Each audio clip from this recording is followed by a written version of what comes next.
All right, guys. Hey, my name is ANDe Demetriou. I'm the admin for the Bright Center of the Universe, the Facebook group. I was just why I wanted to do this. The group was created back when The Force Awakens came out. Actually about 15 minutes after I got home from watching that movie, because I was so excited. I wanted to talk about it, but I didn't want to spoil it for anybody.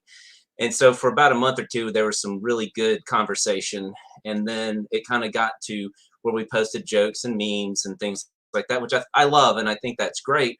But I also think there's an opportunity to make this group a little more engaging and talk about more Star Wars related issues. There's a lot of news and rumors and content that's out there that would be great conversation pieces. And I just want to be able to provide some kind of an engagement with everyone who's in the group.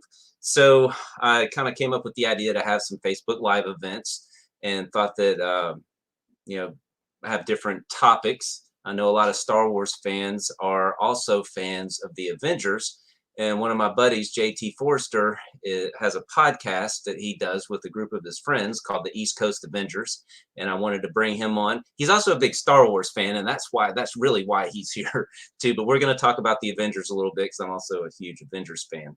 So anyway, I'm going to bring him on. Hey man, what's going on, JT? How's it going? You doing all right?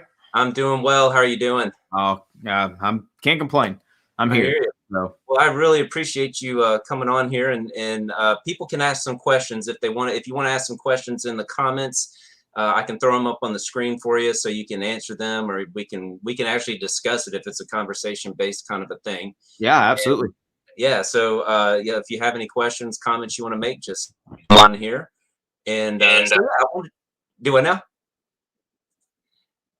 I wanted to just kind of start off. So you've got East Coast Avengers. Why East Coast Avengers? How did you come up with that name?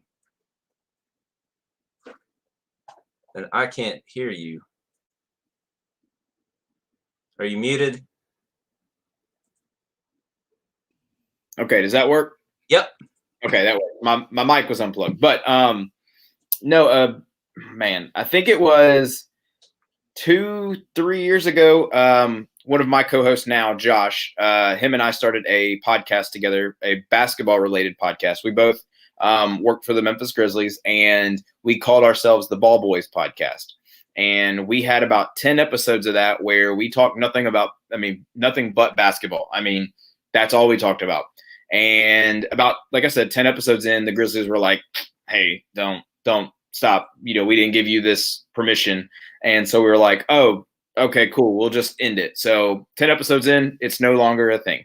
And then I guess a couple of months later, he introduced me to Darren, who is also one of our co-hosts. And Darren was like, yo, I've been wanting to do this YouTube thing where we kind of just discuss like Marvel topics and stuff. And I was like, hey, that'd be awesome. And I was like, well, Josh and I used to run this podcast. Let's make it into a podcast. And he was like, okay, do you have any ideas on names? And I was like, not really. I don't really know. Ball Boys came to us because that's who we were. We were Ball Boys of the Grizzlies. And he was like, okay, well, we'll come up with something. Ironically, at the time, I was reading the comic book series West Coast Avengers. And there is an issue, Avengers 304, and is the only issue, I believe, to my knowledge at least, that it has the word East Coast Avengers in the title. And so I was reading it and I was like, well, we're not on the West Coast, but we're not on the East Coast, but we're closer to the East Coast. Let's just name ourselves East Coast Avengers. And they were like, yeah, that sounds cool. So that's how that was born. And then we do have two other hosts, Christian and Dom. Christian is Darren and Josh's friend. And Dominic actually is a season ticket holder for the Grizzlies. And him and I kind of knew each other by passing at the games. And ironically, we were all at in-game together. But Dom was 2 rows behind us. And all 5 of us were in the room together. We met up in the middle of the lobby. And I was like, Dom, you've got to come on our podcast. We talk nothing but, Marvel stuff. Let's talk about it. And he was like, absolutely. And then boom, all 5 of us were co-host together. And I think about 6 to 7 months after we started the podcast, we opened the doors to Star Wars, Lord of the Rings, DC, gaming, literally anything nerdy you want to talk about. That's what we do. We record every Wednesday night, and we have a blast with it. It's a lot of fun. Nerdy, that stuff is cool. What? Yeah. That's not nerdy. Not at all. Yeah. So and how long did you say that you guys have been doing this? 2 years or so? We started, it's coming up on our 2-year anniversary. We started the day before Endgame, so April 25th, 2019. And you guys are all really big Avengers fans. Yep. Fans. Although I see the most prominently displayed item behind you is Kylo Ren's lightsaber, and then Obi-Wan's or Luke's lightsaber. Yep. So that's kind of cool. Yeah, but so I can actually hold on. Let me see if I can do this real fast. I can actually turn you around, and I can show you the rest of the room. So right for us Star Wars fans, that's the wall of shame, right? That's the. I'm just kidding. So yeah, so you started this podcast and you talk about Avenger stuff, and you grew into talking about Star Wars, and you said Lord of the Rings and some other stuff.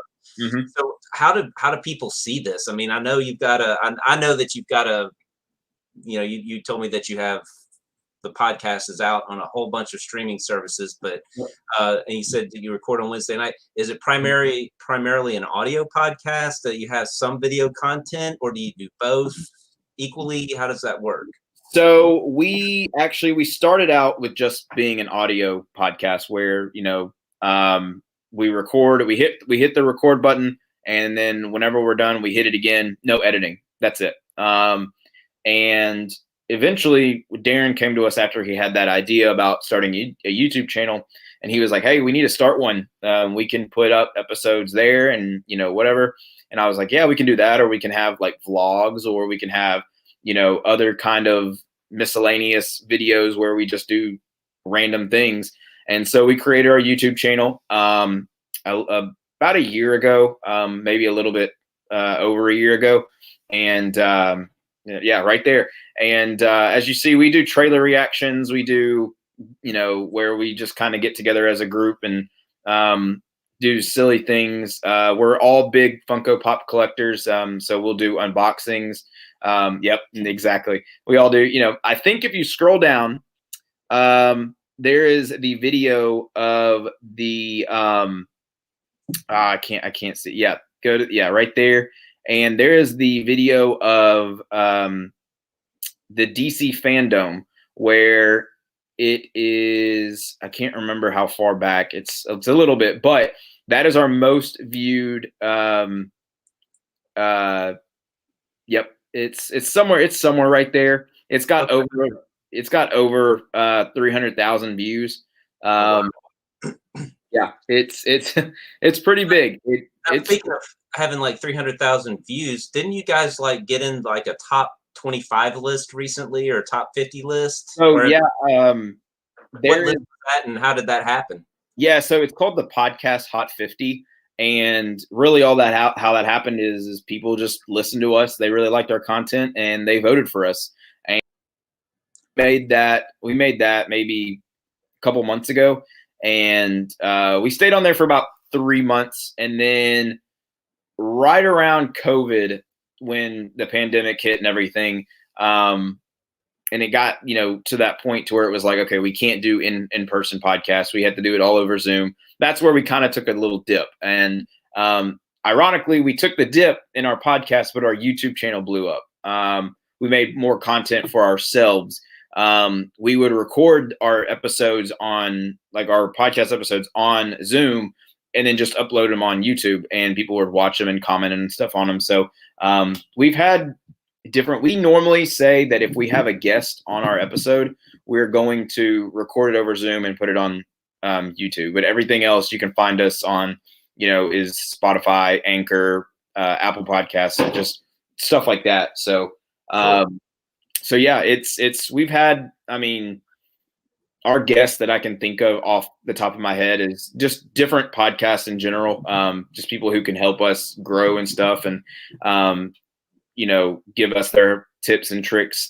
We had One guy on TikTok, his name is Soups, and he's got like over 1 million followers and stuff. We had him on one time. That was pretty cool. We also had there's a new comic out right now called MODOK Head Games, and we had the co-director and co-producer of that on. Yeah, so pretty big names. And it's really exciting. Sorry, go ahead. Sorry. No, it's just really exciting to have these guests on and just like I said, nerd out. Really sounds kind of cool. And someone typed this out, and I guess it's on one of the pages. I don't know who it was. What about Aquaman? Is that an inside joke, or I mean? I don't know about Aquaman. I mean, I don't know what the question is. I know he's not an Avenger. I do know that. No, he's not. He is not an Avenger. No, he is not. On the other side of the. Personally, if you really want me to go, dive a little deeper into my love for nerd things, I am a big Marvel fan, and I am growing to like. See how I said like, not love. Growing to like DC. So if the question is, what did I think about Aquaman in the movie? I did not like it. So I have not seen the movie Aquaman, the standalone. I've seen, the what Justice League. Yeah, that Aquaman was in. I liked it. Okay, I like Jason Momoa. I think he's a fun actor to watch. He's a great actor. Yeah. There's a couple of things in that movie that I was like, that can't get behind. It sounds like I need to watch that then. Yep. Okay, so you made what'd you say the list was? The podcast Hot 50? Yeah. So, I mean, really all it was is it took, the hottest podcast in America, and it kind of just went to 1 through 50, and we happened to make it. We didn't get high up on the list. I think the highest we got was like 45, 46, but we were on there. It was really cool. That was really a big hit for us. Another big milestone was right now we are at 2,000 subscribers on YouTube. That's really cool. We just hit 1,000 followers on Twitter, 300 followers on TikTok, 600 on. He was talking about cartoons. Oh, a guy named Brett, and he's a buddy of mine. Oh, okay. Anyway, I just want to throw that up real quick. So yeah, I mean, it's just really cool. The following that we have is really neat, and yeah, it's just one of those things where we continue to do it because we love it. So, have you ever looked at like your demographic information on YouTube and like where's the most remote weird place that you have someone who's subscribed to your channel? And it doesn't have to be just YouTube. It can be any. Yeah. I think we have a good 1% of our listeners in Spain, which is kind of cool.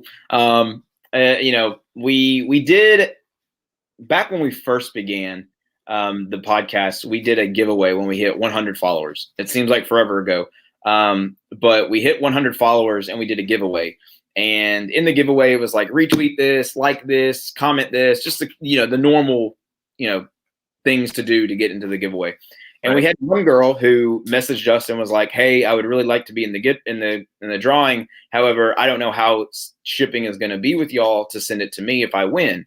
And I was like, "What do you mean? Like, what are you talking about?" And she was like, "Oh, I live all the way in Germany." And I was like, "All right, well, that's pretty cool. That's where you find a way to get it there." Yeah, that's what I was like. So, I mean, unfortunately, she did not win. But she still, it was really cool to know that she is from Germany and she, was entering into the contest. She had high hopes. She did. She was thinking positive. Yeah, that's cool. Great. All right, so we've kind of established that you like we'll call all things nerdy. Yep. So do I now? Sorry to cut you off, but what we call it at the podcast is we talk about things that are in the nerdverse. So that nerdverse, okay. That is what we like to describe it as. So do you have like a favorite Avengers movie, a favorite? And I'm going to ask you two questions. What's your favorite Avengers movie? And then we're going to talk Star Wars too, because you said that you're so yeah. What do you have a favorite Avengers movie? Oh man, I I mean, I could go traditional and be like, oh, Endgame, because that's the biggest thing. I mean, I could say that it's a great movie. But for me overall, I think I really enjoy watching Civil War. The and one of the main reasons is because it brings in all the characters, but it doesn't hit you in the face all at once. It has, that classic, what side are you going to pick? What are you going to do? And then you have a villain in Zemo and Baron Zemo who has no powers. He doesn't lay a finger on the Avengers, yet he almost breaks them up, which to me is, I mean, that is 100% the way you need to do it. These other villains try to go and attack them at full force, but if you psychologically break them up, that's going to be, the downfall right there. And he is personally one of my top tier villains in the MCU, just because of like I mentioned, he didn't even have to lay a finger on them, and he basically used Bucky to get to. Yeah, pretty much. I mean, he got in, infiltrated the minds of Tony Stark and Captain America, and he was like, "All right, y'all do it. Y'all duke it out." He was like, "I've already split y'all up into this team versus this team, so now y'all fight it out." So, I suggest also talking about Battlestar Galactica. Man, I don't. So my only exposure to Battlestar Galactica was back in the late 70s, early 80s, when there's a TV series that came out when Star Wars, because of the popularity of Star Wars. And I mean, and it was so similar to, I mean, I don't know what the newer stuff is, but I know that they had the bad guys are like the Cylons. Mm-hmm. I don't know. I don't know anything about that. I don't. It's very, very small of in my knowledge of nerd things. So Civil War, and that's mine too. I love the introduction to Spider-Man in that movie. I love how when he was introduced, how Tony Stark was like underoos. Yep. I wore underoos when I was a kid. I had Spider-Man underoos when I was a kid. So it kind of hit home. Yeah. But so you said, what I did not know the guy's name. I knew who you were talking about as soon as you said it. What's his name? The villain? Yeah, Baron Zemo. Okay, is he also your favorite Marvel character, or do you have an Avenger that you like in particular? Yeah, I would say my favorite. It's a toss up. If you ask me tomorrow, it'll probably be a different one. But I think my favorite go to is Thor. But like I said, I think it's neck and neck between Thor and Captain America. Man, Thor's entrance. Wakanda in Infinity War. Yes. One of the best hero entrances of any movie, whether it's Marvel, Star Wars, whatever. I mean, I'm not. Take that back. Take that back. We'll go over that in a minute. No. That was the case until the last episode of Mandalorian. I was just about to say that. Yeah. So, all right. So cool. So you said Thor, and you said someone else too. Thor or Captain America would be. I mean, neck and neck with Thor. I mean, it's on a different day. It's one of them, one or the other. So when I came up with that question, and I'm like, man, I don't even know who I would pick. I like them all. Iron Man's kind of my first love because that was the first Avengers movie that came out. Right. And I thought that one. I love the progression of him building that in the terrorist cave. It went from that all the way to what it became by the end of the movie. Mm-hmm. So your favorite villain, is that who you were talking about? No, I think it's tough again. I think my favorite villain of all would probably either be, well, man, I thought I knew this answer, but now that I said Baron Zemo, I'm like, man, he's a great villain. Venom, honestly. Now that I'm like actually deep diving into it, it's Venom. He can be a villain straight up, or he can be an anti-hero. He can be a hero in his own mind. He has a lot of great qualities that you kind of see are like, okay, I can see why he does this, or I can see why he's doing that. I don't know. I really, now, did I like the Venom movie with Tom Hardy in it? It was okay. I'm not going to say it was the best, but it was definitely rewatchable. I'll say that. Brett just accused me of turning on Star Wars, which I did not do. I said Thor was one of the best entrances in all of moviedom, not the best entrance.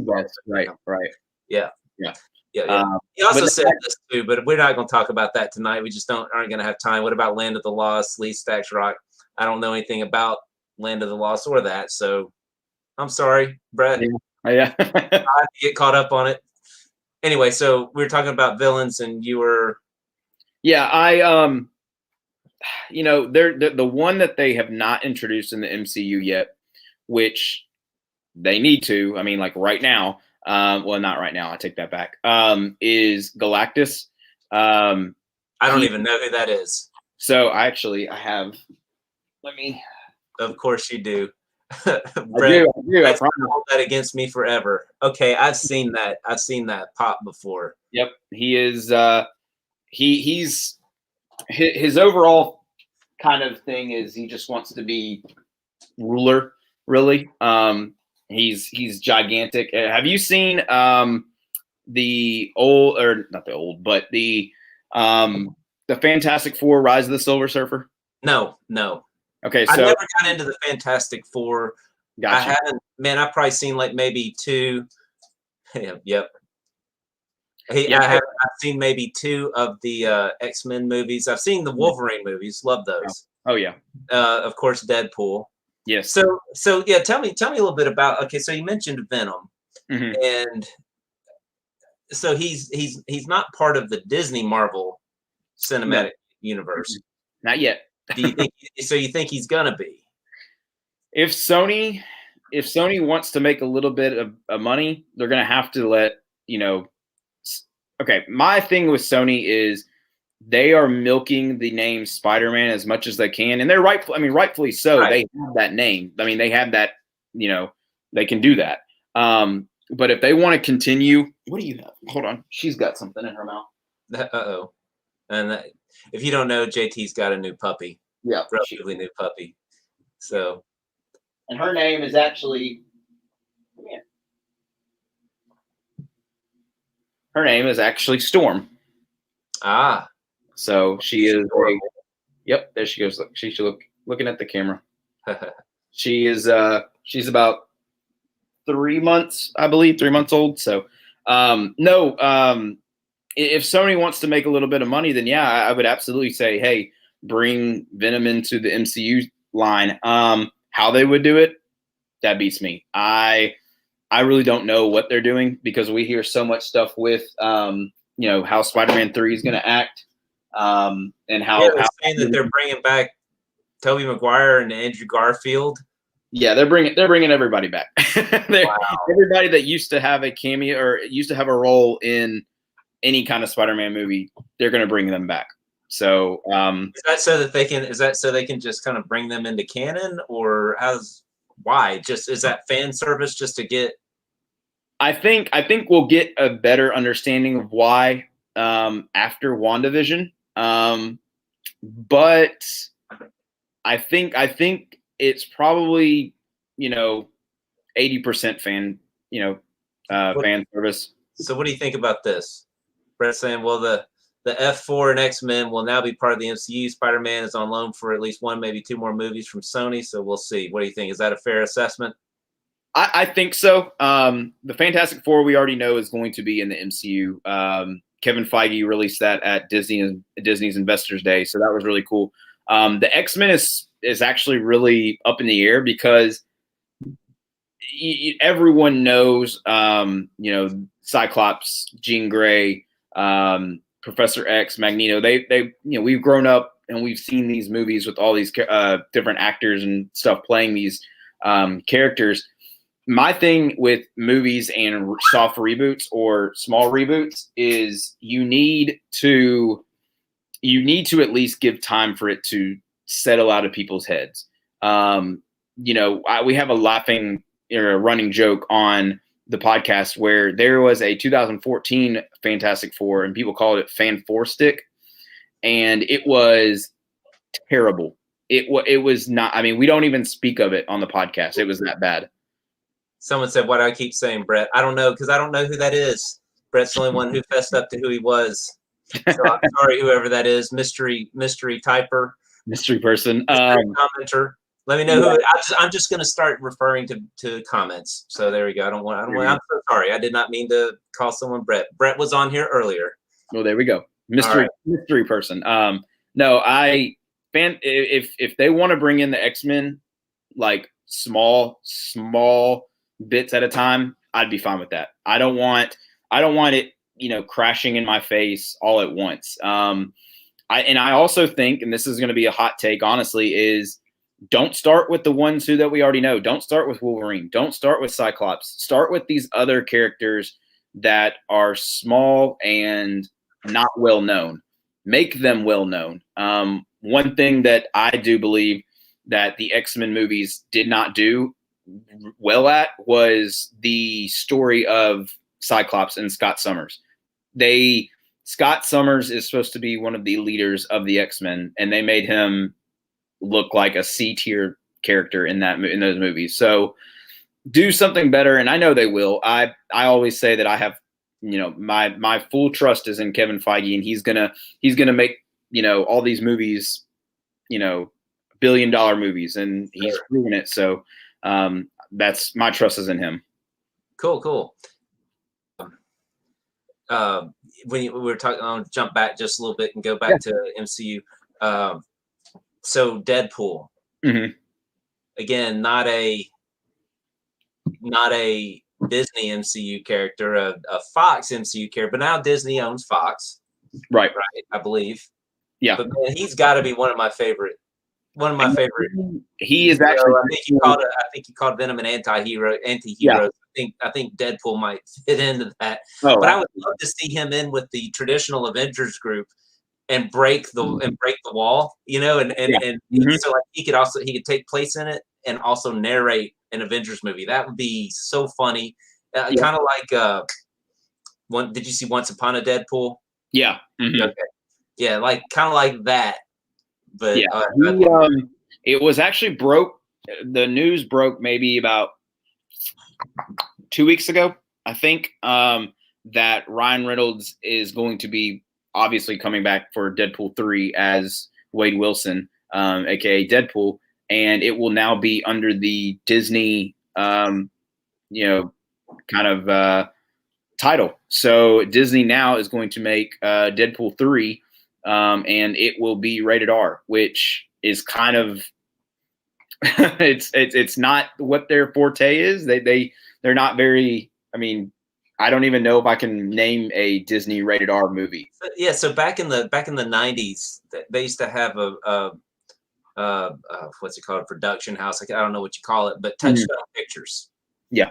And that's where their R-rated content would come from. So it didn't have the Disney name on it. It had Touchstone Pictures. I believe it was Touchstone Pictures. I could be wrong. So I'm wondering if they'll do something like that, if they'll have like another arm of Disney it'll be Disney, but it won't be Disney. Right. You know what I mean? So because I know like Disney doesn't allow beheadings. Right. From what I understand, but Thor chops off Thanos' head and and they don't really hide it too much. No, right? no, not really. So obviously they have rules that they're willing to bend, I think.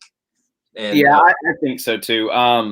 It's if Disney wants to open these doors, then by all means, I am going to be right there, standing there, front and center, because Deadpool definitely needs to be rated R. I mean, I think his character would not be the same. No. I do want to see in this movie the opening scene. Like, I want to see him kind of like with a bag of money over his shoulder and him walking out of a bank that he just robbed, and the camera pans out and Mickey Mouse, like a mouse, is standing beside him, and he leans down and he's like, "Hey, thanks for the fix. I know I've been trying to get in with y'all for a while."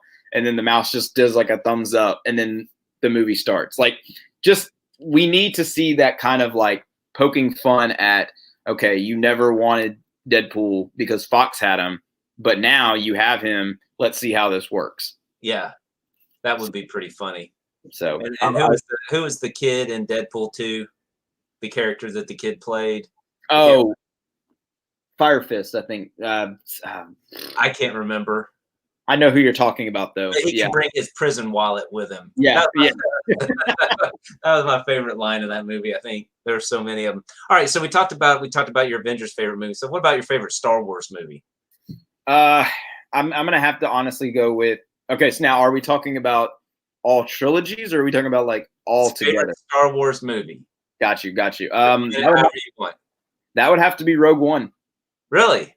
Yeah, I think what does it for me is I like the story. I like Cassian Andor. And I'm really excited for his Disney Plus show. Yeah, I mean, stoked for that. But man, you cannot beat that Vader scene at the end. That does his whole character justice, because we not only did we get to see a more villainous side of him, but this man was like destroying these troopers. I mean, he was just taking them out left and right. I saw a little clip side by side from The Mandalorian when Luke. Did I send that to you? Because I did one of those the next day. Okay. Yeah. And it gave me chills, because I was like, man, I forgot how amazing that scene was in Rogue One, where he just kind of enters. And I love the fact that they kind of, at the end, they obviously, you saw Vader come to the ship, but now for Star Wars fans, that goes right into the next episode. So you kind of like playing it in your head and saying like, okay, this is what's going on. So it was really cool for me. But that's 1A. I think 1B is Revenge of the Sith, hands down. I can tell that's probably because of your age. Yeah. Compared to a Star Wars guy like me who grew up, I mean, I literally was 5 years old when I saw the first Star Wars movie in the theater. Right. And you probably don't like the sequel trilogy either, do you? So okay, so I'm gonna say this: I love all the Star Wars movies. I really do. Yeah, I'm the same way. I think people put a label on Star Wars fans because it is a generational fan base, in my opinion. I compared this fan base to the LeBron, Kobe, and Michael Jordan debate. You have those who are like, the prequels are the best. Then you have those who are like, no, the sequels. And then, no, this trilogy. And it's like, can we not just like it all together? Like, can we not have this bond where it's like, I don't really understand the whole, and maybe it's because like I am a relatively new big fan, I guess you can say, of Star Wars, but it never made sense to me where people were like just bashing on it. And I'm like, are you calling yourself a fan, but yet you're sitting here calling this movie trash? And there are people out there who want the newest trilogy, this Skywalker trilogy, to be completely erased. And it's like, I get that you don't like it, but what's the point in even saying that? So that gets me to another question. I know we talked about this earlier today about a favorite fan theory. And I think Star Wars fans are the worst about this. They come up with this theory and then they get it in their head. That's really what the studio should do. And then when it doesn't happen, we're disappointed. Yeah. Someone, I don't know if someone was agreeing with us saying except for Jar Jar. And I actually don't have a huge problem with Jar Jar. He's unnecessary to the whole thing, but he's annoying. But so when the prequel trilogy came out, it's Tyson that said that. Okay. So I'm going to assume everything from now on, Tyson, until I see that number drop to 0 is you, because we got one person watching this right now. But yeah, the prequel trilogy, when it came out, man, I remember it was in '99, and when the fanfare happened at the very beginning, the 20th Century Fox and all that stuff, I got chills, man. I mean, it was intense, and I loved every one of the movies walking out of the theater. It was when I had time to go back and watch them again. I see each movie in the theater about 4 times, and Right. man, I tell you, as much as I dislike the prequel trilogy in the grand scheme of Star Wars, it's Star Wars to me. I'm not ever going to complain about it to people outside of the Star Wars fan base, because I don't want Disney to go, well, screw you guys, no more Star Wars. Right. It's too much of a moneymaker for Disney to say that, but I'm just saying, it's. Mhm. But I think fans get, there's a faction of fans that hate Kathleen Kennedy, and I don't really blame them too much. I think hate might be too much of a strong word, because that leads to the dark side. Yeah. But but I think that it would be I haven't really cared. Just the Force Awakens was good in my opinion. The Last Jedi was trash in my opinion, to use the word you said. But I loved The Rise of Skywalker, because they kind of redeemed Luke a little bit.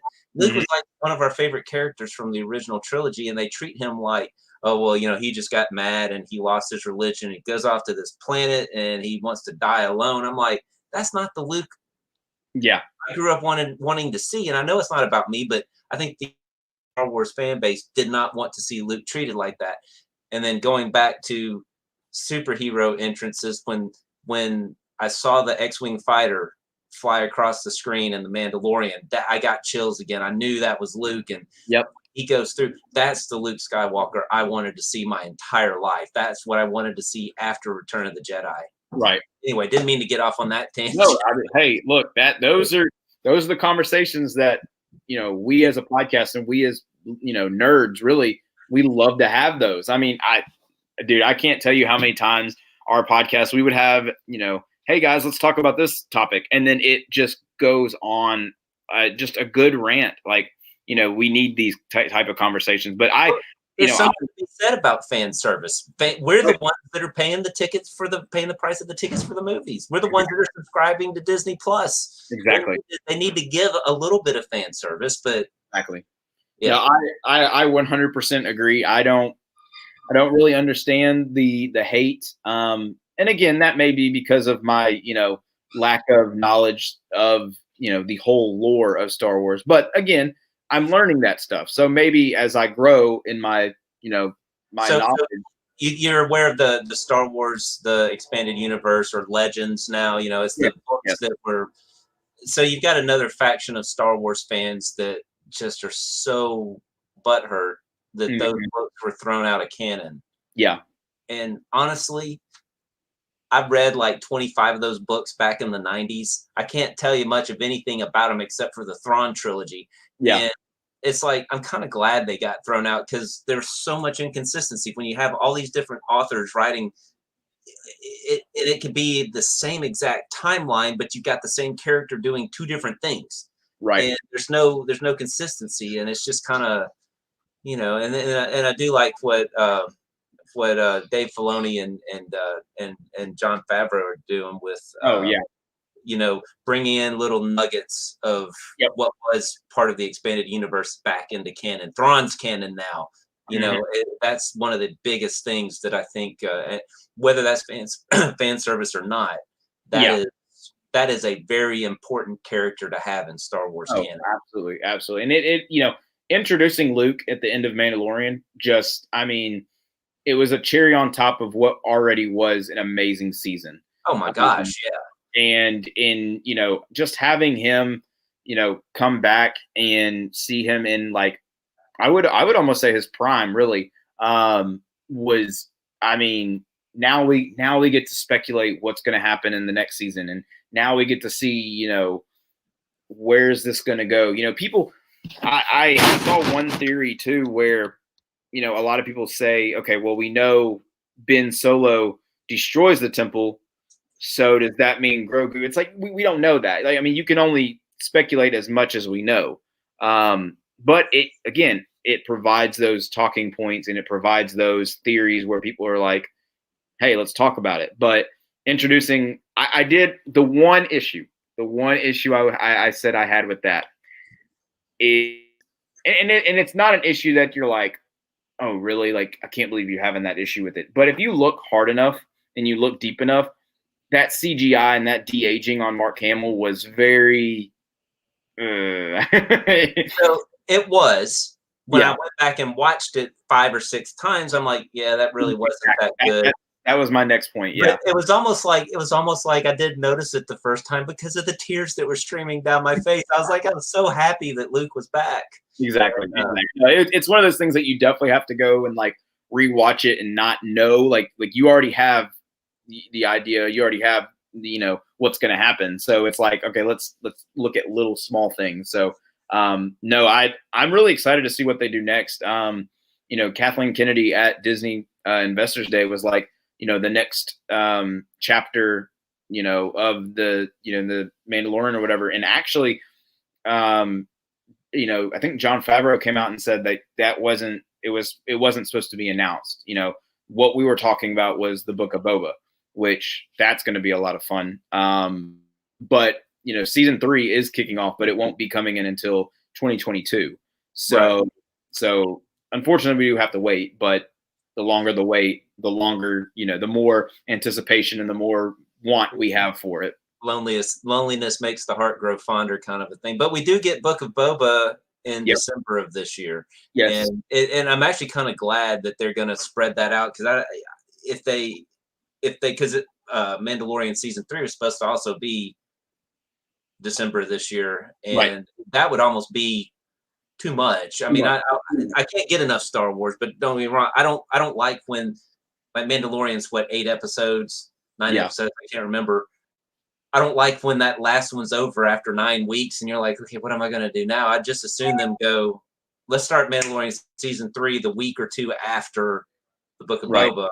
And I love that so I'm going to get off on a tangent here, and I apologize, because we're supposed to be talking about Avengers. I loved Boba Fett when I was a kid. And then when I became an adult, I'm like, he's one of the lamest characters in Star Wars canon. And I hated the fact that they brought him back to life.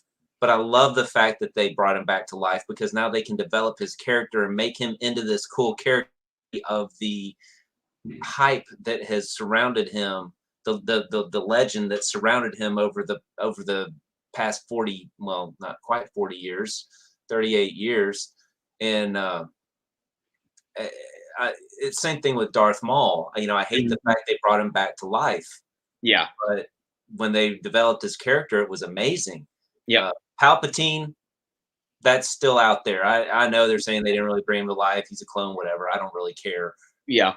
It was that of Rise of Skywalker. That's the one thing I didn't like, is they brought him back.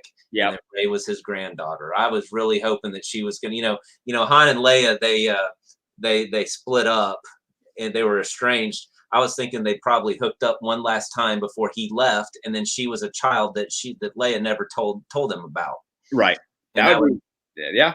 But I also think that they needed to focus more on having Finn be a Jedi. I mean, I like that idea and that concept of having a rogue stormtrooper, be force sensitive. Yeah, they had this force sensitive character within the First Order, and they didn't even know it.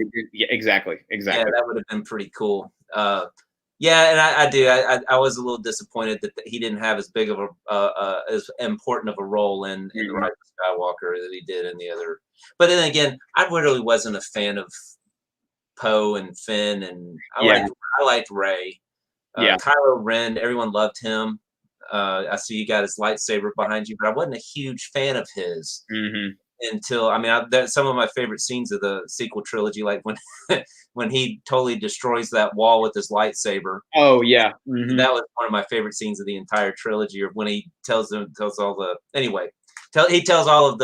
those, I can't remember what they are. They're not AT-ATs. They're the next generation, and to focus all their firepower on Luke, and he's just losing his mind. And then General Hux tells everyone to stop, and he goes, "Do you think we got him?" You think we got him? Well, we don't know yet. Yeah. So anyway, so let's talk about fan theories a little bit. I kind of jumped the gun and talked about how fan theories in the Star Wars universe irritate me, because fans put so much faith and hope in them, and then when they get really disappointed when it doesn't work out. I don't know of any fan theories in the Avengers universe because I don't really keep up with that. Are there any that are Avengers fans so passionate about their fan theories that they get upset when what they want doesn't happen? Yes and no. There are definitely those theories out there that people will come up with, and they will say, "I think this is how it's going to be done," or "This is how it should be. This is how it should be done." But then Kevin Feige and them at Marvel Studios come out and make it better, and it's like, "Oh, okay, like I'm cool with it." And it's like, just that's my one thing. I can come up with conspiracy theories all the time, and I can say like, "This is how this should be happening," and this is how. I mean, with WandaVision, I could go on, conversations upon conversations about what could happen and what this leads into and blah blah blah blah blah. But it's better to just sit there and say, okay, you have these in your head. Let's watch and see how it plays out. Because honestly, from the first trailer I saw of WandaVision to what I'm watching now, totally different. I mean, it is, side A to side B. We have two people now, so I'm assuming that's Tyson for 30 years. He's a fraternity brother of mine. Yes, I can, Tyson. And I'm really trying to rein myself in on this. And then we got Kevin is amazing at his job. And so Kevin Feige, I never. Yep, Feige. So and the next question will lead us into, and you kind of talked about it too. WandaVision is a slow build, but episode 4 was on point. So one of the questions that I sent you beforehand was, what do you think about Disney using Disney Plus to expand the canon of the Avengers in Star Wars? Mm-hmm. And like you mentioned at Investors Day, oh my gosh, man, when I saw that stuff come across my news feed, yep. And they're talking about ANDor and was it Falcon and Winter Soldier and Falcon and WandaVision and what do you call the oh my gosh, the clone troopers, Mad Batch. Yeah, and the Bad Batch, and then Obi-Wan, and then talking about Christensen coming back to the Star Wars universe, and they're going to have an epic rematch. And I mean, I was just like, I felt like I was a little 10-year-old kid. Yep. So what do you think about that? Do you think, I mean, obviously they have a good model for it, but what do you think about that? I mean, is that something that you think Disney Plus is just gonna blow up even more, or what are you thinking? I think I really like the idea, honestly. Especially, and I'm gonna take this the Marvel route, since I'm more informed about that. You take these shows and you say what you've seen in the last 10 years in the MCU is you take this entire story where you have to watch movie after movie after movie to understand the story, and it's a whole big build up to the very end game, and then you start seeing the repercussions of Endgame and what happens in Far From Home. Well, then you jump into Disney Plus has these rights to make these movies, make these shows, and they're saying if you want to continue your love for this, franchise, you're gonna watch the show and you're gonna watch this, and we're gonna give you these episodes. Kevin Feige and what Marvel's doing and Disney really is they're saying all these TV shows are going to be connected. You just have to figure it out and you have to watch it for yourself. To the comment below, yes, WandaVision is a slow build, but for me, I gave the first 2 episodes an 8.5 out of 10 because it is brand new to what Marvel is doing. It is something we have never seen before. It is the very first television show, streaming show that is connected to a bigger universe. And to understand bits and pieces of, the story, you do have to watch WandaVision to understand it. I know you said earlier when we were talking about, you haven't seen it, but you read everything about it. There are bits and pieces in this show, and there's only 4 episodes right now, but there are bits and pieces where we now have a chronological timeline from what happened after Endgame to now, which is really cool in my head. I like to think about all these things, and I like to sit here and say, okay, if this happened then, what about this, and da da da da da. And exactly. The Easter eggs are fantastic in this show. And it's only going to get better from here. Well, the one that I keep seeing on TikTok is I can't remember his name, but the Asian agent that was checking up on Agent Wu.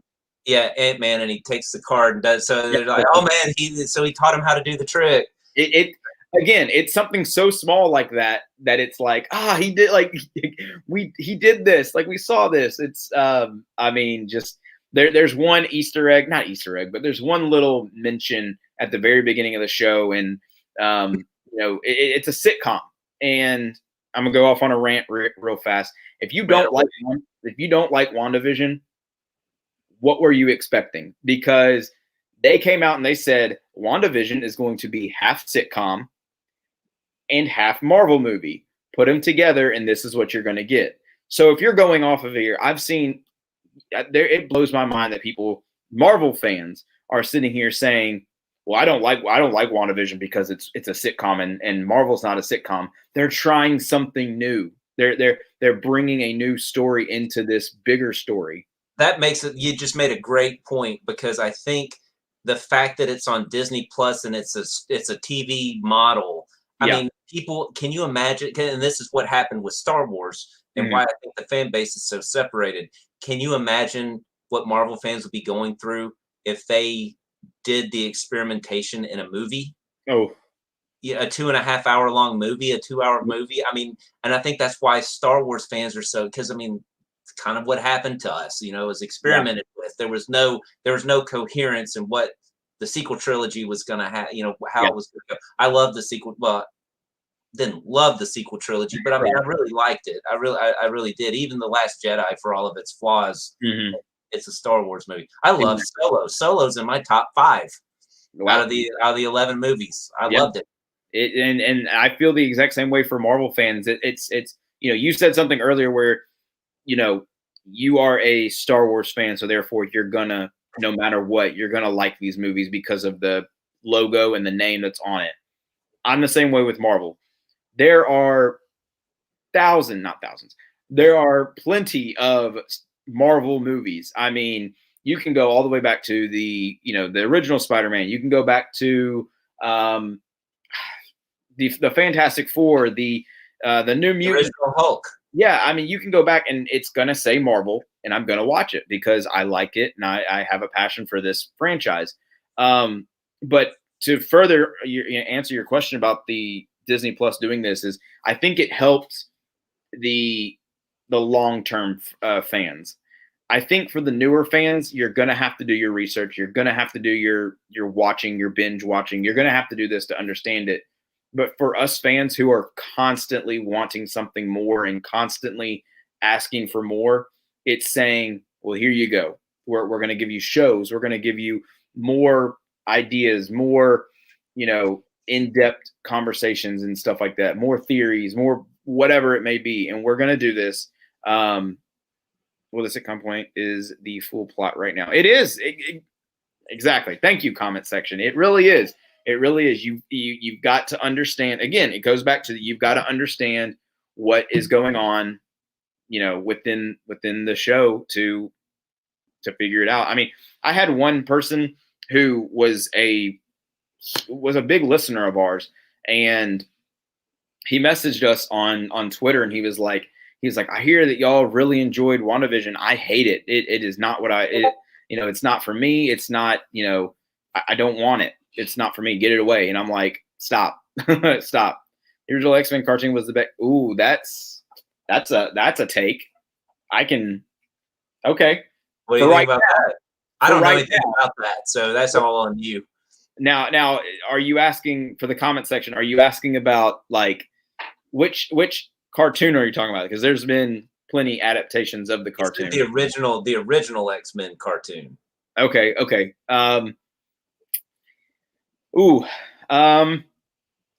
I can sort of side with that. I can see that. I think no matter what, whenever the X-Men are introduced into the MCU, I think however they introduce it, and again, going back to WandaVision, they may introduce it because of what's happening in WandaVision. That's a thought. That's a theory.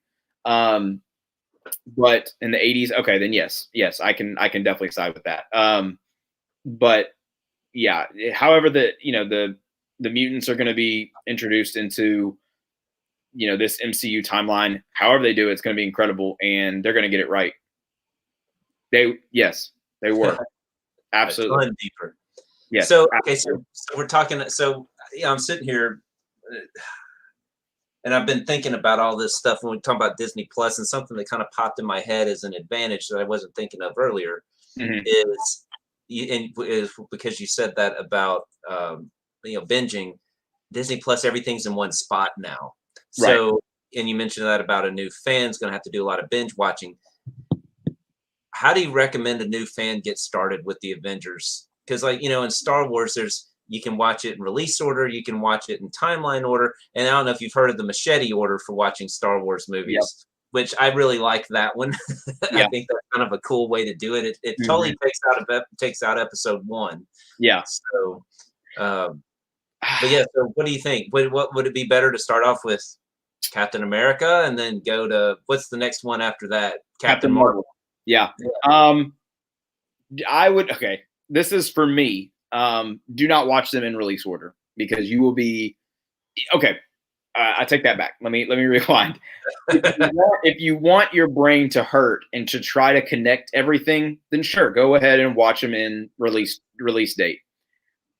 But if you want to continually understand watch them chronologically. Watch them from Captain America being the first to Captain Marvel to it's there's 23, 24 movies in all, and there's a little bit of confusion because in chronological time, like Thor, the first Thor, the second Iron Man, and Incredible Hulk all happen in a 1 week span. So you kind of have to be like, I know that. Yeah, and then there's also a where it's Black Panther, Doctor Strange, and Ragnarok, all happen in like a 1 to 2 week span. So it's like, again, that's chronologically. So, but you have to listen to the movies because, for instance, in WandaVision, this last episode that we had, we learned that WandaVision is, I like to watch in true chronology. See, I can't, as a fan, I want to watch it and understand it from start to finish. So I want to see how it was started to the very end. So watching them in release order, it gets, because Captain Marvel just came out, but she's supposed to be at the very beginning. You get what I'm saying? It's kind of confusing. Yeah, I think what they're saying is they do like to watch it in true chronological order, but they did also like the way that Marvel put together. Yeah, it was kind of cool. You kind of get attached to a character, and then you're like, I wonder what happens. Right. And then they come up with a backstory movie. Let me put you on pause real fast. She wants to get downstairs. Hold on. Yeah, that's cool. All right, so JT will be back in a minute. There you go. I'm going to leave that up for JT. I'm assuming this is Tyson again. I'm going to leave that up for JT so he can see that when he gets back.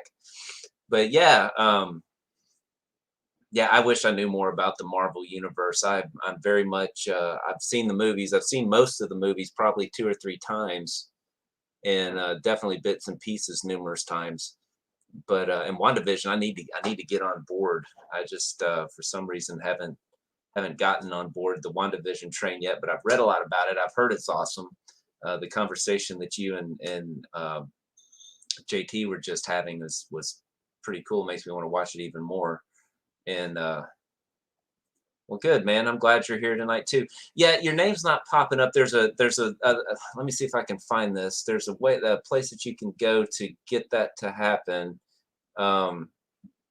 Check this out, Tyson. I'm going to put this in the comments, and it might try this out. Can you see that, Tyson? And we should be able to see that if you follow those instructions. There's a little more you have to do. You have to give StreamYard the ability to have access to your, okay, JT's back. But you have to have, give StreamYard some kind of access. Let's see. I just want to say this. He agreed with me on the on something. All right, yeah, he said you can't just jump into WandaVision though. Too many Easter eggs that you would never get without seeing the others. And I've seen everything else. No, I agree with that comment. You can't. It's one of those. It's one of those where it's like you have to know at least you have to at least watch from Age of Ultron to completely get it. I would say that's where you started. Yeah, and I've seen all the Marvel movies. Mm-hmm. I don't think it would. I don't think it would. I wouldn't be lost. I made a comment that I haven't seen. You know, I just don't know that much about the Avengers. Now, that's not to say I haven't seen the movies. I've seen them all. I've seen them all numerous times. Right. My least favorite one, and a lot of people give me grief about this, was Black Panther. I love the backstory for it. I think the action was pretty awesome, and I just it just didn't seem like it moved the character forward too much. Mm-hmm. It's like after the movie, okay, so he's still Black Panther, and you know, it didn't. I guess it kind of explained what happened, how the succession happens. Yeah. That's really all I kind of got out of it. And then even, but I mean, even so, it seemed like he got beat. And then somehow, I don't know if he cheated his way back to being the king or what, but it just didn't seem, I don't know. Yeah. Tyson's going to go check out this. I sent him some instructions so we could actually see his name. Okay. So that's why our viewer count dropped. He'll be back, he said. Cool. But, yeah. I just, you know, if I were to have my bottom two MCU movies are number one, and I don't get hate for it. I just get a lot of people are saying like, well, why do you not like this? There it goes. We got his name now. All right, Tyson. The one movie that I cannot stand is The Incredible Hulk. Is that the first one, right? With Edward Norton in it? Yeah. Yeah, I can't stand it. It's been so long since I've seen that movie, so I can't even really give an opinion on it. So for me, I don't really. It's not under the Disney like monocle either. It's not. It's not on Disney Plus. You can't find that on Disney Plus. But it's considered canon, right? Yes, and very. I mean, very. Yep, Tyson's got it. Nailed it right on the head. Nailed it right on the head. Thor 2, and Incredible Hulk. 100%. Yep.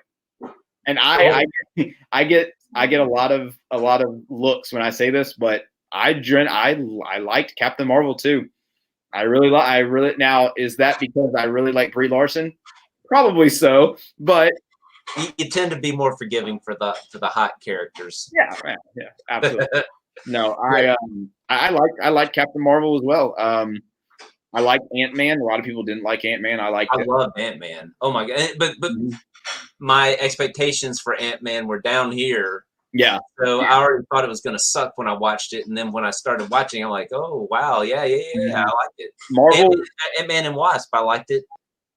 Yeah, I thought it was good. Yeah, Marvel did this thing where they introduced a whole new aspect of characters when they introduced Guardians of the Galaxy, and a lot of people were thinking that. I mean, it's the same thing like you said. Their expectations for Guardians were very low, and then something about a talking raccoon and a tree that says one line really puts a 8 out of 10s. Yep. See, Tyson understands. He gets it.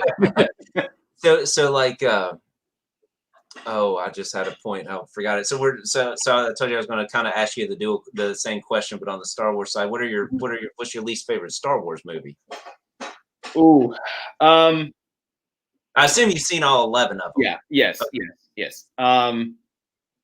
I really, again, now it's a tough question because I liked them all, but ones that I'm like, I probably wouldn't watch more than the others would probably Solo. I just couldn't. I don't know, something about the actor trying to portray. Yeah, something about the actor. I don't know his name. Trying to portray what Harrison Ford did, and with that young Han Solo, it didn't. I don't know. It just didn't click with me. I mean, I could be swayed, honestly, but I watched it and I was like, okay, this is good. And then I kept watching it. Okay, it gets a little intriguing. And then the whole Darth Maul thing, and then it's like, okay, I get that. And I for me, I had not seen Clone Wars, so I was like, where does it? And all my friends were like, oh my god, oh, they're freaking out and they're like, oh my god, and I'm like, yes, I know who Darth Maul is, but like, why are y'all? They're like, go watch Clone Wars. So I binged all 7 seasons of Clone Wars, and then I rewatched the movie and I was like, I see. So I got hit with I think Solo is for me is the one where I didn't understand it fully. Now, if I watched it today, I'd probably be like, I understand. So yeah. So this goes back to me kind of saying that about experiments happening on Disney Plus versus movies. Yeah. Now, I was able to forgive Disney for casting, his name's like Alden Ehrenreich, something like that. I mean, I don't, but they kind of experimented with going. I think people liked the few seconds they saw of Luke being de-aged, than they did of a different actor completely playing Harrison Ford. But what else are they going to do if they're going to do a backstory for any of these characters? What else are they going to do? I mean, I love the idea of Sebastian Stan playing Luke Skywalker. Yes. I think the Star Wars fan base would love that, and I think that the Avengers fan base would love that too, because you'd have another actor as part of both. Samuel L. Jackson being part of both universes, and but I loved Solo. Solo's in my top 5. I would put it above the entire prequel trilogy, and I liked Revenge of the Sith a lot. I'm not saying that I really despise it, but it's got to go somewhere in the list. My top ones would be Star Wars first, Empire Strikes Back second, Rogue One third, Return of the Jedi fourth, and then Solo would be fifth. And then really the last 6 don't matter too much, but it would probably be Revenge of the Sith, Rise of Skywalker, Phantom Menace. Man, I'm telling you, Attack of the Clones and The Last Jedi would be probably right there. What does this say? Wait till Wanda whispers Star Wars into the MCU. If she does that, then I'll tag you immediately and be like, Star Wars is already in the MCU, is it not? Or is he talking about something else? Because Spider-Man did reference it. Yeah, he did. Well, he had a Death Star Lego kit. Yeah. And if it weren't for Star Wars, they would not have brought down giant Ant-Man in Civil War. Yes, because he specifically referenced Empire Strikes Back in that. That was his strategy. It's in it. What did he call it? That old movie from the 80s or something? I can't remember what he said. Yeah. And then I liked how War Machine was like, how old is this kid? And then Tony was like, I didn't carbon date him. And I was like, I see what you did there. Yeah, that was good. But so Star Wars is already part of the Avengers universe. I remember there was kind of like what do they call it, where two things have happened, but they don't make sense because they don't work together. It's like Samuel L. Jackson is Nick Fury and also Mace Windu. Mm-hmm. So didn't Spider-Man go? Hey, Nick Fury looks a lot like. Hey, wait a minute. I'd never thought about that. Wait a minute. That would probably be how the X-Men got exactly that. I mean, that's another theory that a lot of people think that might happen. I think if they do that, if they do it that way, and they bring the X-Men to you that way, it is. How do I say this? It's not lazy writing. It's just very predictive writing. Everyone's expecting that to happen.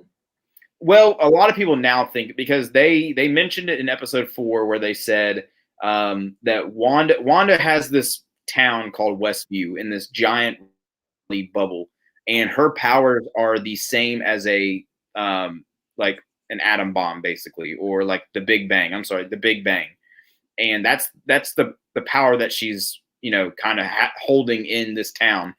And a lot of people are thinking that at the end of the I didn't. Yes. Okay. Well. Okay. Tyson, let me explain this to him. Wanda is a mutant in the comics, but in the MCU, she gets her power by the Mind Stone. So, and also, if you really want to confuse things, her brother Pietro, who was killed by Ultron, is also a mutant, and their father is Magneto. I gotcha. Yep. Exactly. They had to call them enhanced humans. So Pietro, aka Hawkeye's shield, right? Yeah. Yes, pretty much. No, I mean pretty much. Yeah. A lot of people. Okay, in the Fox timeline, Quicksilver is played by Evan Peters. Yeah, Evan Peters is his name, and he is going to be in WandaVision. A lot of people don't know what he's going to play. Speculations are all over the place. But Aaron Taylor Johnson, who is the actor. I don't know who that is. Oh, okay. But, well, yeah. If you, it's okay. That's why we're here. Yeah, we're talking. Yeah. So whoever said this, it's okay. We're going to be talking about Star Wars here in a minute. If you're not on the Avengers side, and if you're not on the Star Wars side, we're talking about Avengers. Hey, and if you have a notepad, just write them down, and then you know. So, but that reminds me, before right after we get out of this, if you'll shoot me a message with like links to your podcast and absolutely. I'll make sure that I post it in the group. Yeah. No, but with the WandaVision thing, it's a lot of people think that at the end of the season, her little reality is going to, kind of bust, and she is going to cause this radioactive power or this Big Bang cosmic energy across the, wherever, and boom, you're going to get the X-Men into the MCU, which, okay, that's cool if you want to go that route. I mean, it would be one of those where it's like, oh, okay, yeah, they're in here. Or you could write it off another way, but I wouldn't be mad. I wouldn't be upset if they did it that way. I did want to bring this up when we talked about entrances, superhero or kind of entrances. Thor had his in Wakanda. Captain America had that train scene in. Oh yeah, in Endgame. In Infinity War. Infinity War. Yeah. And then Luke had his. Vader had his. Elizabeth Olsen actually just came out in an interview that said that there is a character who is getting the same type of hype to Luke Skywalker's entrance in the season finale of Mandalorian. So I don't know who that is. I don't know who she's talking about. I'm very excited to see who it is. I couldn't even begin to tell you. I will be mad. Right here, I'm calling it right now. If for some reason in her mind she brings back Tony Stark and it's Robert Downey Jr., I'm going to be pissed. Oh no. I love RDJ. But no more. I don't want no more, please. Gotcha. So you'll feel about Iron Man the way that I feel about Darth Maul, and but you'll probably, but if they treat it right, you'll probably be like, okay, well, I will be more accepting of the fact that if it's RDJ, it probably isn't. Doctor Strange will probably be the kid. I think so because this ties into Doctor Strange, the second movie, the Multiverse of Madness, which Wanda is also going to be a main character in that movie as well. So I agree with that 100%. Don't ruin the sacrifice. 100%. There was I guess leaks or. And I'm not sure who this is. They said wow. Yeah, wow too. I don't know. There were leaks and rumors that said Chris Evans had signed another deal with Marvel to play Captain America.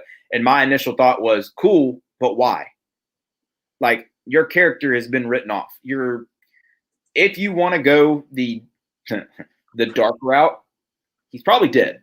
Like, well, do you think it might be kind of like when he went back into the quantum realm and it'll show what his life was like when he was returning the stones and stuff? Maybe he's doing something kind of like a prequel, not a prequel, but just an unexplored territory.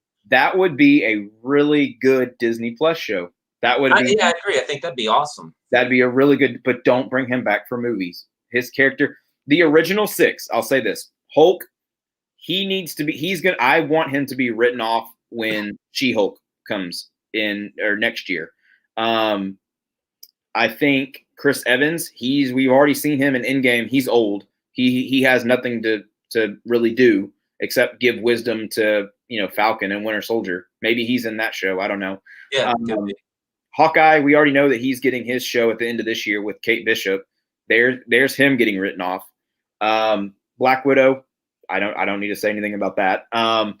Because did that movie ever come out? It hadn't been. Knows? Who? Put it on Disney Plus right now. I don't look. if I understand that you want to make your money off of these movies, I get it. I really do.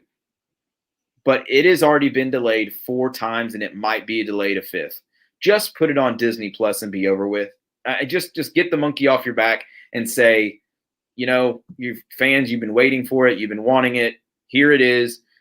Put it on Disney Plus, and if you really want to go bold, do it on Disney Plus and do it on theater. Do it like Wonder Woman did. Yeah.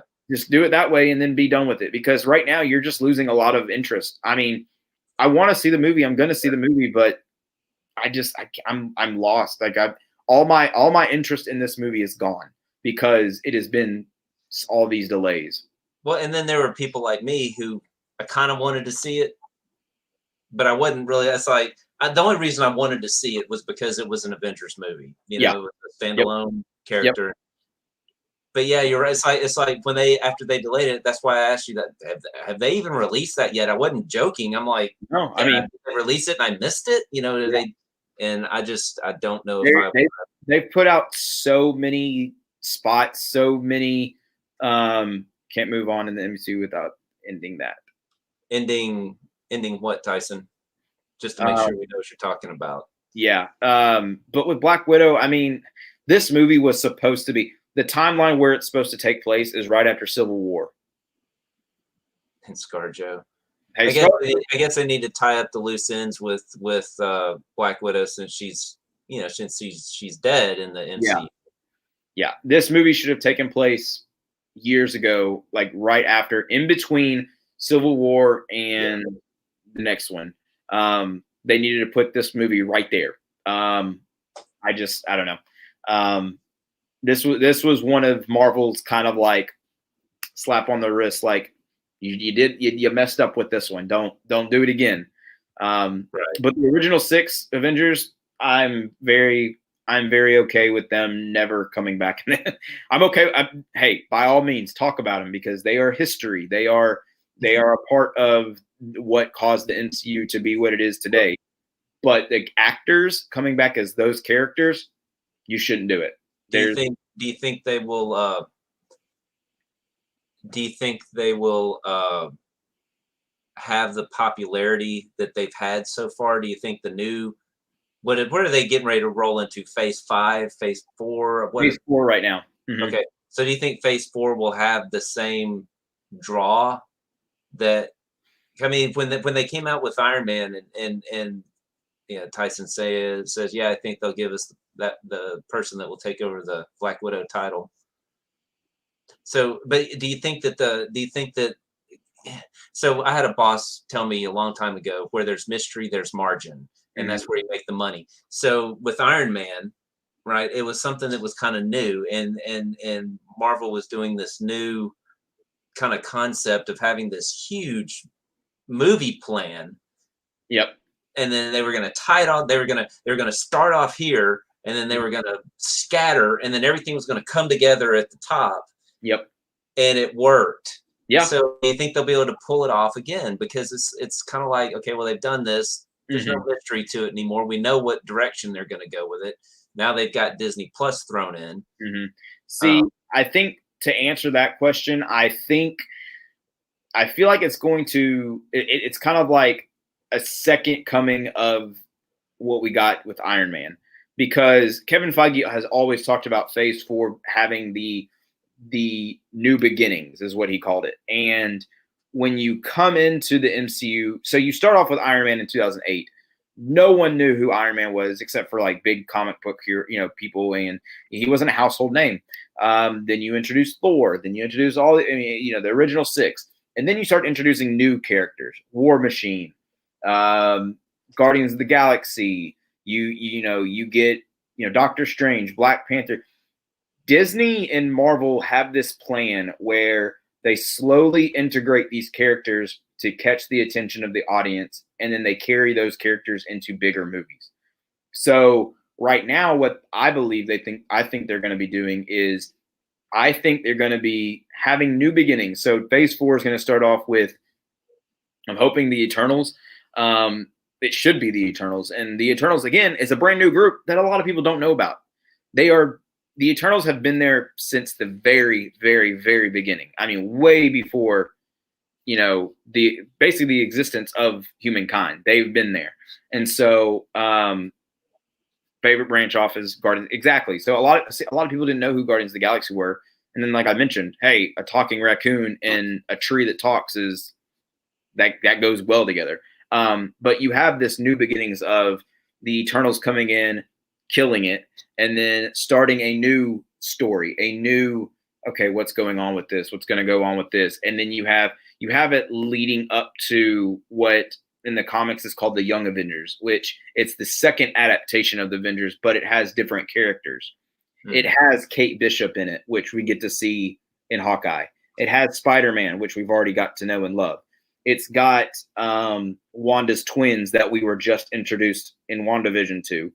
We've got, different characters that we are going to be getting introduced into right now.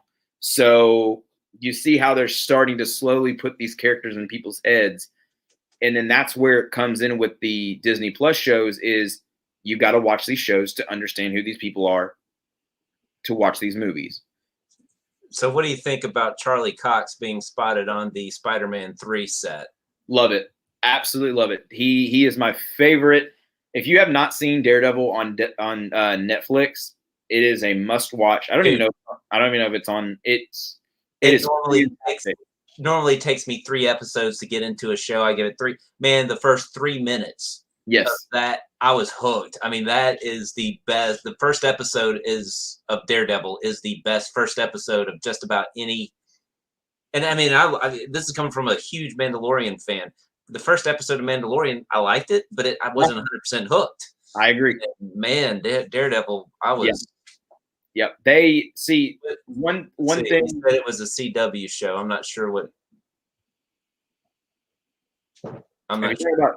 Talk about Daredevil. I know it was on Netflix. Yeah, I'm wondering. Was there a? What were you talking about right before? I do not remember. But the Netflix shows have just. I think if we're gonna go with the Marvel Netflix shows, it's Daredevil 1, Punisher 2, Luke Cage 3, still Baseball Man 2. Yeah.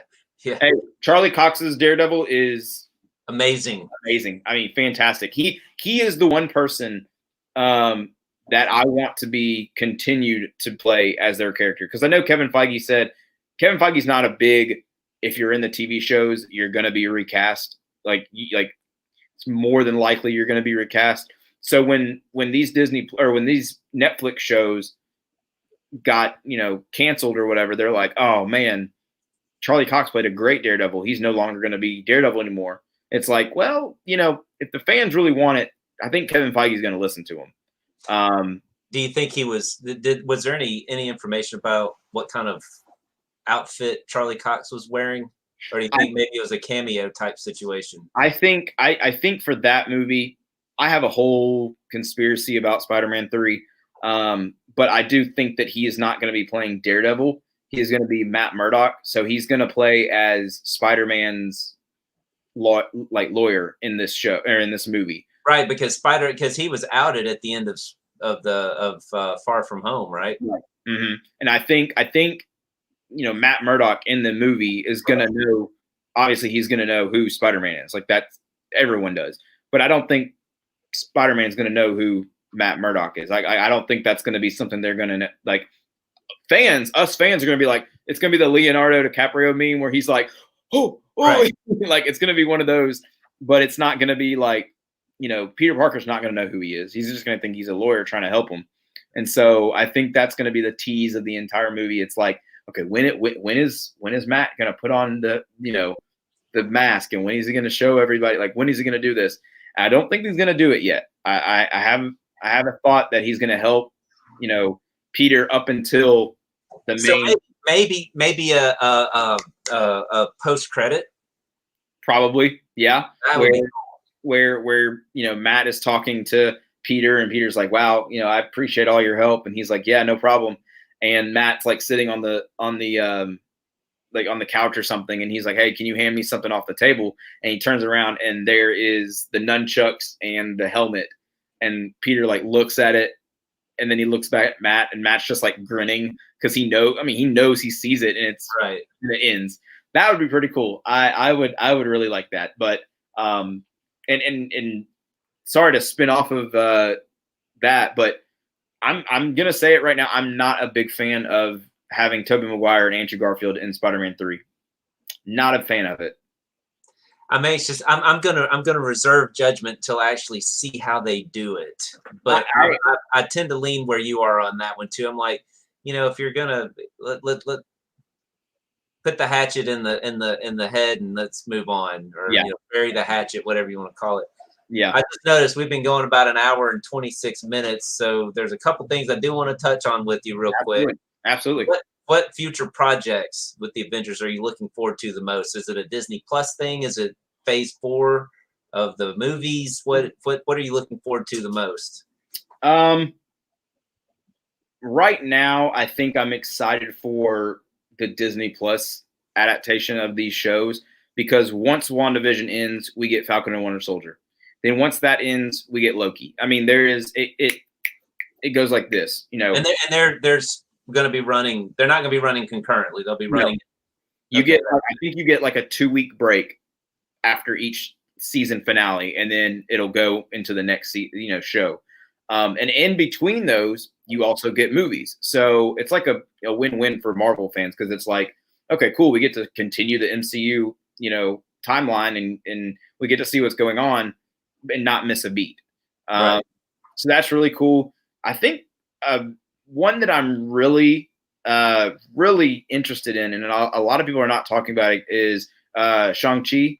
I think that's something. Again, it's another door that Marvel is trying to, break down with the, Asian culture and the martial arts kind of adaptation to superheroes, because you see a lot of powers being used and a lot of strong fists being thrown, but you never see like a Bruce Lee or like a Jackie Chan type character come in and just, put in the work and just be completely, over anybody that he's facing. Like, we don't get that. I think that movie is going to have the best combat in any movie. Right now, nothing beats Winter Soldier. That combat in Winter Soldier is phenomenal. And then the Fantastic Four is another one that I'm really looking forward to. Just to see how they're going to be and act in the MCU is really cool. Cool. So what about and then the last thing, and I know this is the most fun. What kind of stuff do you collect? I know you obviously have Star Wars and Marvel stuff. Yep. So I'm going to try to pan y'all around. So obviously you see my little collection right there. I can't really there. I got some bobbleheads over there. The stuff on the wall, the lightsabers you see, and then you go over here, Ant-Man's helmet. You have the 4 posters, Iron Man and Black Panther right there.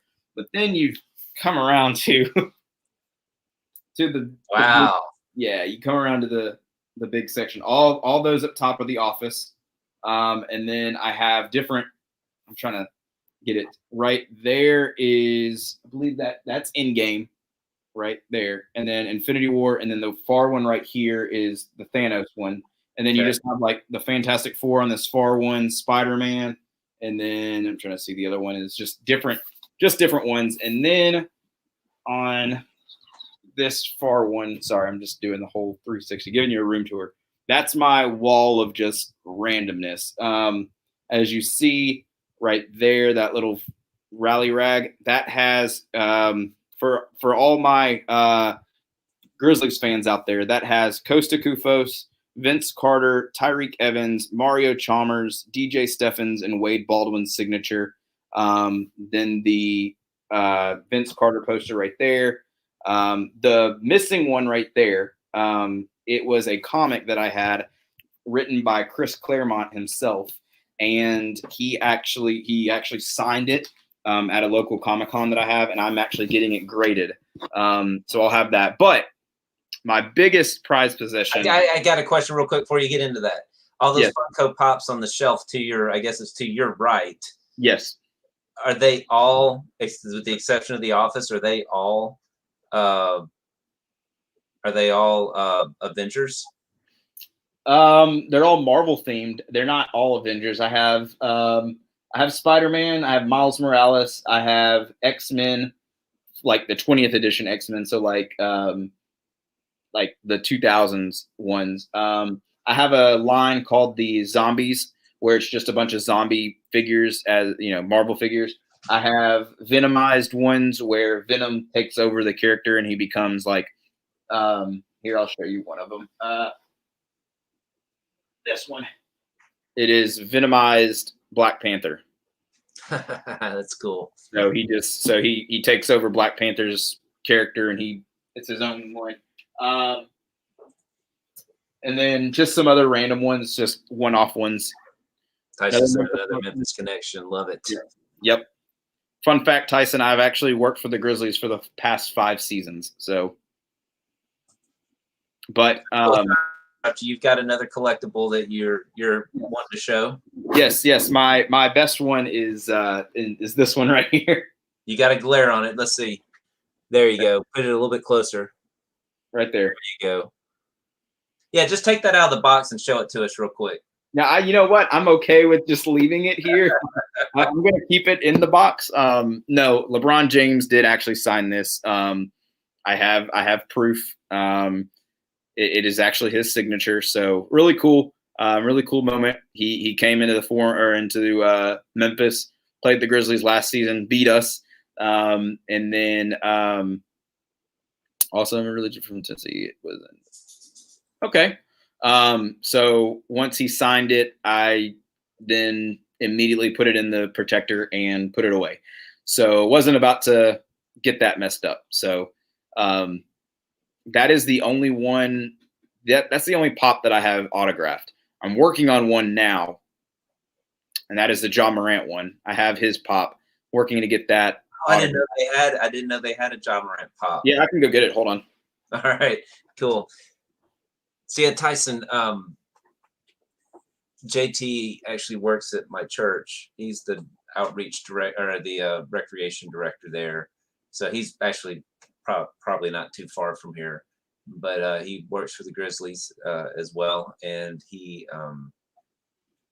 so yeah, when the Lakers came in, he was able to get LeBron to sign that. Man, that's so cool.